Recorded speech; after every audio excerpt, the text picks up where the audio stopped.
நன்றி உணர்வு இல்லாத விஜய் கிழித்து தொங்கவிட்ட ரசிகர்கள். இனிமேலாவது திருந்துவாரா விஜய்? நடிகர் விஜயகாந்த் முதலாம் ஆண்டு நினைவு தினம் சமீபத்தில் அனுசரிக்கப்பட்டது. விஜயகாந்த் வாழ்ந்தபோது அவரை கொண்டாடியதை விட இறந்த பின்புதான் மக்கள் அவரை மிகப்பெரிய அளவில் கொண்டாடி வருகிறார்கள். காரணம், விஜயகாந்த் இறந்த பின்புதான் அவருடைய பல சேவைகளும் மனிதாபிமானமும் மக்கள் பலருக்கும் தெரிய வந்தது. அந்த வகையில் மக்களால் கொண்டாடப்பட்டு வரும் விஜயகாந்தின் முதலாம் ஆண்டு நினைவு தினத்திற்கு நடிகர் விஜய் வருவார் என எதிர்பார்த்த நிலையில் விஜய் வரவில்லை. இது மிக கடுமையாக விமர்சனத்திற்கு உள்ளானது. ஆனால் இந்த விவகாரத்திலிருந்து தப்பித்துக் கொள்ள நடிகர் விஜய் தரப்பிலிருந்து விஜயகாந்த் நினைவிடத்திற்கு வருவதற்கு போலீஸ் அனுமதி தரவில்லை என்று ஒரு வதந்தியை பரப்பிவிட்டு விஜயை காப்பாற்ற முயற்சிக்கிறார்கள். ஆனால் இது உண்மை இல்லை என்று தெரிகிறது. காரணம், ஒரு பேரணியாக செல்வதற்கு தான் போலீசாரிடம் அனுமதி வாங்க வேண்டும். விஜய் ஒரு நினைவிடத்தில் அஞ்சலி செலுத்துவதற்கு போலீசாரிடம் அனுமதி வாங்க தேவையில்லை என்றே கூறப்படுகிறது. அதே நேரத்தில் இன்று விஜயை சினிமாவில் தூக்கிவிட்டதில் முக்கிய பங்கு விஜயகாந்துக்கு உண்டு. பொதுவாகவே பனையூரை விட்டு வெளியே வராத விஜய் வழக்கம் போல் அங்கே ஒவ்வொரு தலைவருக்கும் புகைப்படத்தை வைத்து அஞ்சலி செலுத்துவது போன்று விஜயகாந்துக்கு அஞ்சலி செலுத்தி இருக்கலாம். ஆனால் அதுவும் கூட விஜய் செய்யவில்லை.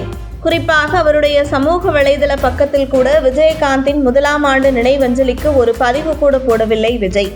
அந்த வகையில் விஜயின் பனையூர் இல்லத்தில் விஜயகாந்த் புகைப்படம் வைத்து கூட மலரஞ்சலி செலுத்தாத, தன்னுடைய ட்விட்டர் பக்கத்தில் ஒரு பதிவு கூட போடாத விஜய்க்கு கொஞ்சம் கூட நன்றி உணர்வு இல்லை என்று விஜயகாந்தின் ரசிகர்கள் மட்டுமின்றி பொதுமக்களும் கருத்துக்களை தெரிவித்து வருகிறார்கள்.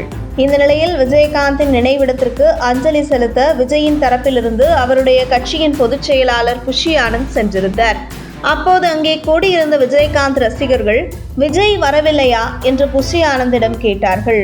உடனே புஷி ஆனந்த் கோபப்பட்டு, விஜய் என்று சொல்லக்கூடாது, தளபதி என்று சொல் என்று அந்த ரசிகருடன் மல்லு கட்டி கொண்டிருக்கிறார் புஷி ஆனந்த்.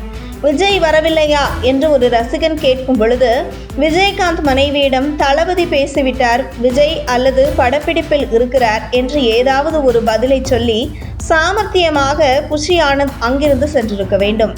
ஆனால் விஜய் கட்சியில் அவருக்கு அடுத்தபடியாக இருக்கக்கூடிய புஷி ஆனந்த் ஒரு ரசிகருடன் மல்லு கட்டுவது, இதுபோன்ற ஆட்களை வைத்து விஜய் எவ்வளவு தூரம் செல்ல போகிறார் என்பது மிகப்பெரிய கேலி கூத்தாக இருக்கிறது. அந்த வகையில் விஜயகாந்த் உயிருடன் இருக்கும் பொழுது அவர் மருத்துவமனையில் சிகிச்சை பெற்றுக் கொண்டிருந்த போதும் எட்டி கூட பார்க்காத விஜய் மக்களின் கடும் எதிர்ப்புகளுக்கு மத்தியில் விஜயகாந்த் மறைந்த போது அஞ்சலி செலுத்தினார். ஆனால் தற்பொழுது விஜயகாந்த் முதலாம் ஆண்டு நினைவு தினத்திற்கு சினிமா துறையில் மற்றவர்கள் யார் வருகிறார்களோ இல்லையோ, விஜய் நிச்சயம் வந்திருக்க வேண்டும். ஆனால் அவர் வராமல் தவிர்த்தது குறித்து பொதுமக்களும் விஜயகாந்த் ரசிகர்களும் விஜயை கழுவி ஊத்தி வருகிறார்கள்.